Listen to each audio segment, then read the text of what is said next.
एक दिन नदी के तीरे जतरा होई धीरे धीरे। चल दी मनवा छोड़ अभिमान धीरे धीरे। आज हंसी के मेला लगल काल अंधियारा घेरी ले। राम नाम के नाव चह पर उतरी है धीरे धीरे। धन दौलत ना साथे जाई, ना जाई महल अटारी। राम नाम के धन जे जोड़ल उहे होई सही यारी। माया मोह के डोरी टूटे, सांस छूटे धीरे धीरे। एक दिन नदी के तीरे जतरा होई धीरे धीरे।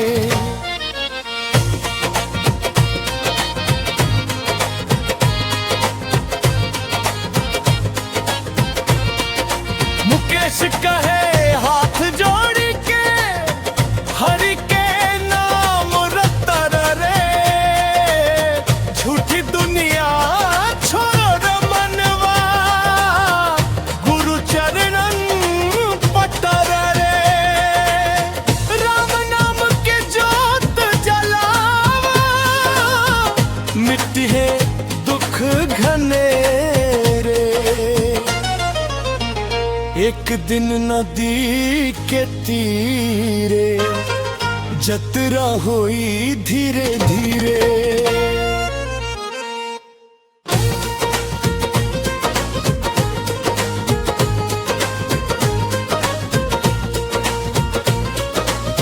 समापन हरि बिना ना केहू अपना, ई संसार बसेरा। राम भजन में लाग जा मनवा, रे ही साच सहारा।